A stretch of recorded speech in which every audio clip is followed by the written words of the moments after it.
नमस्कार, आपका स्वागत है हमारे YouTube चैनल शिक्षा सखा पर। आज मैं आपके लिए लेकर आई हूँ कक्षा 8 की गणित की पाठ्य पुस्तक का अध्याय 5। अध्याय का नाम है वर्ग और वर्गमूल। इस वीडियो में हम वर्ग और वर्गमूल के प्रश्नावली 5.1 करेंगे। इसके सवालों को हल करेंगे और इसके बहुविकल्पीय प्रश्नोत्तर करेंगे। पिछली वीडियो में मैंने आपको प्रश्नावली 4.2 करवाई थी और उसके बहुविकल्पीय प्रश्नोत्तर करवाए थे। अगर आप मेरे चैनल पर नए हैं और अभी तक आपने मेरे चैनल को सब्सक्राइब नहीं किया है तो प्लीज़ मेरे चैनल को सब्सक्राइब कर लें और बेल आइकन को ज़रूर दबाएं। मैंने अपने चैनल की प्लेलिस्ट में सब्जेक्ट वाइज लिस्ट डाली हुई है। आप जिस भी सब्जेक्ट के लेसन को देखना चाहते हैं मेरे चैनल की प्लेलिस्ट में जाकर उसे देख सकते हैं। तो चलिए शुरुआत करते हैं। प्रश्नावली 5.1। पहला प्रश्न है, निम्नलिखित संख्याओं के वर्गों के इकाई के अंक क्या होंगे। तो यहाँ पर इसके 10 सवाल दिए गए हैं, तो चलिए उन्हें हल करते हैं।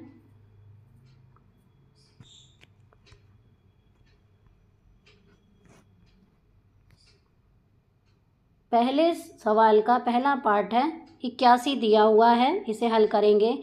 81 के वर्ग का इकाई अंक 1 गुना 1 यानी 1 है। दूसरा है 272। हल 272 के वर्ग का इकाई अंक 2 गुना 2 बराबर 4 है। तीसरा 799 के वर्ग का इकाई अंक 9 गुना 9 बराबर 81 यानी 1 है, पीछे का 1 माना जाता है। चौथे सवाल है 3853 के वर्ग इकाई अंक 3 गुना 3 यानी 9 है। पाँचवा 1234 के वर्ग इकाई अंक 4 गुना 4 16 में पीछे का 6 इकाई अंक है।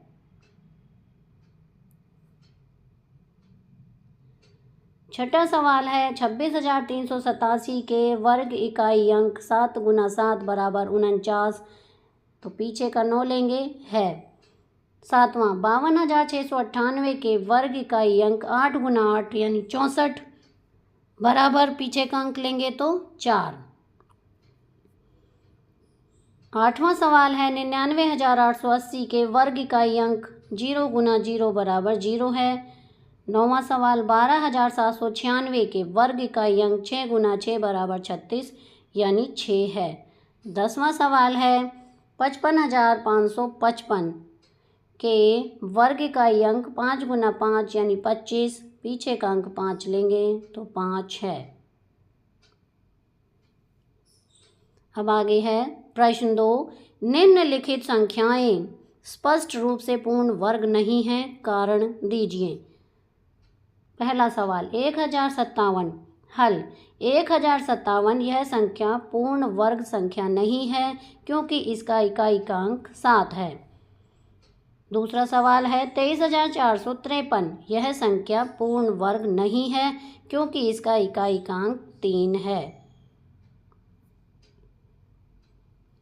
तीसरा सवाल है 7,928 यह संख्या पूर्ण वर्ग संख्या नहीं है क्योंकि इसका इकाई का अंक 8 है।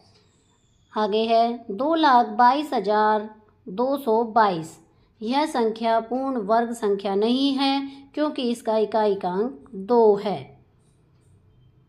पांचवा है 64,000 यह संख्या पूर्ण वर्ग नहीं है क्योंकि इसमें शून्यों की संख्या विषम है। छठा सवाल है 89,722 यह संख्या पूर्ण वर्ग संख्या नहीं है क्योंकि इसका इकाई का अंक 2 है।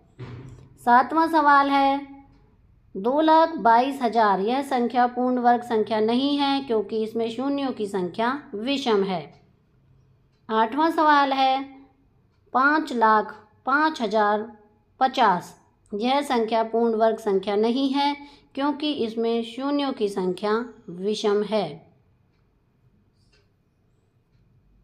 अब इसका तीसरा सवाल है निम्नलिखित संख्याओं में से किस संख्या का वर्ग विषम होगा। पहला सवाल है 431। हल, दी गई संख्या विषम संख्या है, अतः इसका वर्ग भी विषम संख्या होगा। दूसरा सवाल है 2826 दी गई संख्या सम संख्या है, अतः इसका वर्ग भी सम संख्या होगा। तीसरा सवाल 7779 दी गई संख्या विषम संख्या है, अतः इसका वर्ग भी विषम संख्या होगा। चौथा सवाल है 82,004 दी गई संख्या सम संख्या है, अतः इसका वर्ग भी सम संख्या होगा। अब प्रश्न संख्या 4, निम्न प्रतिरूप का अवलोकन कीजिए और रिक्त स्थान भरिए। 11 का वर्ग है 121। अब 11 के बीच में यहाँ एक जीरो लगा दी है, यानी 101। तो यहाँ पर देखिए 1, 2 और 1 ऊपर की तरह, बीच में जीरो इधर लगा दी, 1 इधर लगा दी। इसी तरह देखिए यहाँ पर 1 के बाद 2 जीरो लगा के 1, तो यहाँ पर देखिए 1, 2 जीरो लगा दी हैं, फिर 2 लिखा है, 2 जीरो लगा दी 1। यहाँ पर देखिए अब 4 जीरो लगा दी हैं, 1 और लास्ट में 1 के बीच में। यहाँ पर पहले हम 1 लिखेंगे, उसके बाद 4 जीरो लिखेंगे, फिर 2 लिखेंगे, फिर 4 जीरो लिखेंगे और फिर 1 लिखेंगे। सबसे नीचे देखें यहाँ पर हम 1 लिखेंगे, यहाँ पर हमने 1 के बाद 6 जीरो लगा दी हैं, फिर 1 लिखा है। इसी तरह यहाँ हम लिखेंगे 1, 6 जीरो लगाएंगे, फिर 2 लिखेंगे, फिर 6 जीरो लगाएंगे, फिर 1 लिखेंगे। तो इस तरह से ये हमारा सवाल हल हो जाएगा। अब पांचवा सवाल है निम्न प्रतिरूप का अवलोकन कीजिए और रिक्त स्थान भरिए। तो ये भी इसी तरह से जैसे अभी हमने किया था। चौथा सवाल 11 का वर्ग होगा 121, 11 के बीच में एक जीरो लगाएंगे तो इधर हो जाएगा 1, यहाँ भी एक जीरो लगाएंगे, 2 0 1। अब यहाँ पर देखिए 1 के बाद जीरो, फिर 1 के बाद जीरो, फिर 1 का वर्ग। तो यहाँ पर देखिए 1 के बाद एक जीरो, 2 के बाद एक जीरो, 3 के बाद जीरो, 2 के बाद जीरो और 1। यहाँ पर देखिए फिर से 1 0 1 0 1 0 1 का वर्ग। तो यहाँ पर देखिए 10 20 30 40, फिर 30 20 1। फिर यहाँ पर देखिए 10 10 10 10 और 1। यहाँ पर इसी तरह 10 20 30 40 50, फिर घटाएंगे 40 30 20 और 1। तो इस तरह से ये हमारा सवाल हल होगा।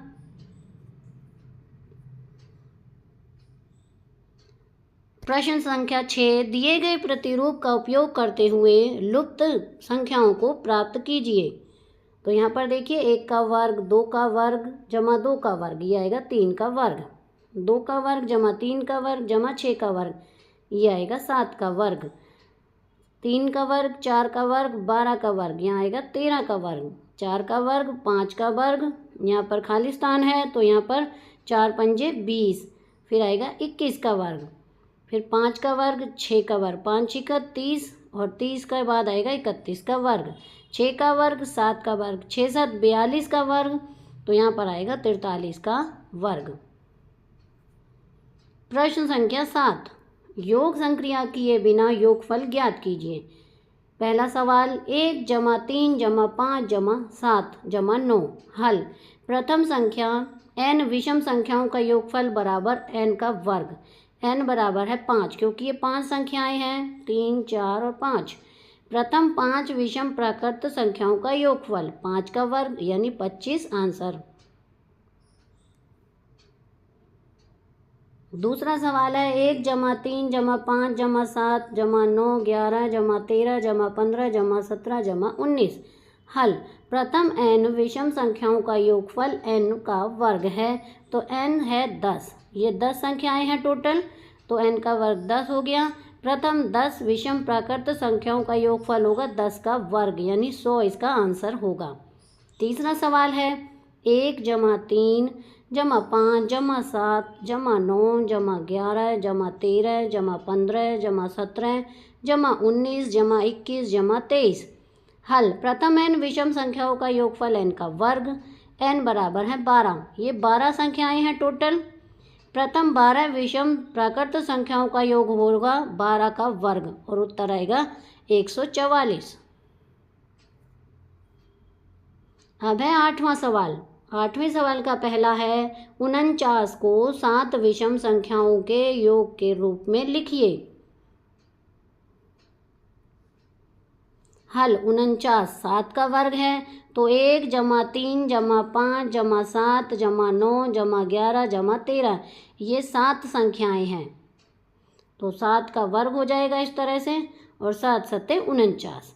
दूसरा सवाल है 121 को 11 विषम संख्याओं के योग के रूप में लिखिए। 121 11 का वर्ग है तो इसे लिखेंगे 1 जमा 3 जमा 5 जमा 7 जमा 9 जमा 11 जमा 13 जमा 15 जमा 17 जमा 19 जमा 21। अब 9वां सवाल है निम्नलिखित संख्याओं के वर्ग के बीच में कितनी संख्याएं हैं। पहला सवाल है 12 और 13 n। हल करेंगे n और n जमा 1 के वर्ग के बीच में प्राकृत संख्याएं हैं 2n। n बराबर 12, 12 और 13 के वर्ग के बीच प्राकृत संख्याएं हैं 2 गुना 12 यानी 24। दूसरा सवाल है 25 और 26। हल n और n जमा 1 के वर्ग के बीच प्राकृत संख्याएं हैं 2n। n बराबर है 25, तो 25 और 26 के बीच प्राकृत संख्याएं हैं 2 गुना 25 बराबर 50। तीसरा सवाल है 99 और 100। हल n और n जमा 1 के वर्ग के बीच प्राकृत संख्याएं हैं 2n। n बराबर है 99, तो 99 और 100 के बीच प्राकृत संख्याएं हैं 2 गुना 99 यानी 198 इसका आंसर होगा। तो यहाँ पर हमारी ये प्रश्नावली पूरी हो गई है। अब हम इसके बहुविकल्पीय प्रश्नोत्तर करेंगे। प्रश्न 1, निम्नलिखित में से कौन सी संख्या एक पूर्ण वर्ग नहीं है। ए 121, बी 100, सी 144, डी 180। इसका सही उत्तर है डी। प्रश्न 2, 13 का वर्ग क्या होगा। ए 156, बी 169, सी 143, डी 144। इसका सही उत्तर है बी 169। प्रश्न 3, यदि किसी संख्या का वर्ग 196 है तो वह संख्या क्या है। ए 13, बी 12, सी 14, डी 16। इसका सही उत्तर है सी 14। प्रश्न 4, पूर्ण वर्ग संख्या का इकाई अंक कौन सा नहीं हो सकता। ए 1, बी 4, सी 2, डी 9। इसका सही उत्तर है सी 2। प्रश्न 5, 1 से 100 के बीच कितनी पूर्ण वर्ग संख्याएं होती हैं। ए 9, बी 10, सी 11, डी 12। इसका सही उत्तर है बी 10।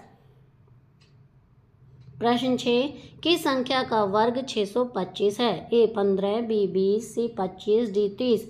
इसका सही उत्तर है सी 25। प्रश्न 7, निम्न में से कौन सी संख्या 2 अंकों वाली पूर्ण वर्ग संख्या है। ए 81, बी 36, सी 49, डी सभी। इसका सही उत्तर है डी सभी। प्रश्न 8, यदि किसी संख्या का वर्ग 324 है तो वह संख्या क्या होगी। ए 17, बी 18, सी 19, डी 20। इसका सही उत्तर है बी 18। प्रश्न 9, 0 का वर्ग क्या होता है। ए 1, बी 0, सी नहीं निकाला जा सकता, डी अनिश्चित। इसका सही उत्तर है बी 0। प्रश्न 10, एक पूर्ण वर्ग संख्या हमेशा कितने प्राकृतिक संख्याओं का गुणनफल होती है। ए 2, बी 3, सी समान 2 संख्याओं का, डी कोई नहीं। इसका सही उत्तर है सी समान 2 संख्याओं का।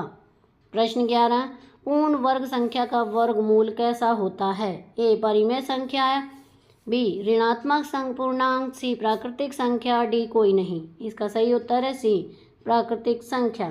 प्रश्न 12, निम्नलिखित में से कौन सी संख्या का वर्गमूल एक पूर्णांक नहीं है।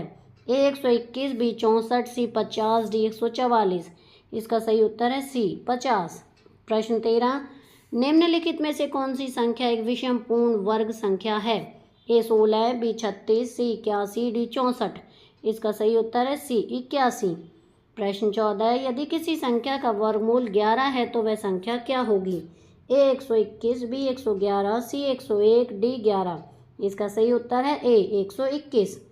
प्रश्न 15, एक पूर्ण वर्ग संख्या के प्रथम 4 पूर्ण वर्ग कौन से हैं। ए 1, 2, 3, 4, बी 1, 4, 9, 16, सी 1, 3, 6, 10, डी 2, 4, 8, 16। इसका सही उत्तर है बी 1, 4, 9, 16। प्रश्न 16, निम्नलिखित में से कौन सा एक पूर्ण वर्ग नहीं है। ए 81, बी 100, सी 121, डी 98। इसका सही उत्तर है डी 98। प्रश्न 17, पूर्ण वर्ग संख्या के कुल अकारक की संख्या होती है। ए सम संख्या, बी विषम संख्या, सी कोई नहीं, डी ऋणात्मक संख्या। इसका सही उत्तर है बी विषम संख्या। प्रश्न 18, यदि 7 का वर्ग 49 है तो 49 का वर्गमूल क्या होगा। ए 9, बी 6, सी 7, डी 8। इसका सही उत्तर है सी 7। प्रश्न 19, एक पूर्ण वर्ग संख्या का अंतिम अंक निम्नलिखित में से कौन सा हो सकता है। ए 2, बी 3, सी 8, डी 6। इसका सही उत्तर है डी 6।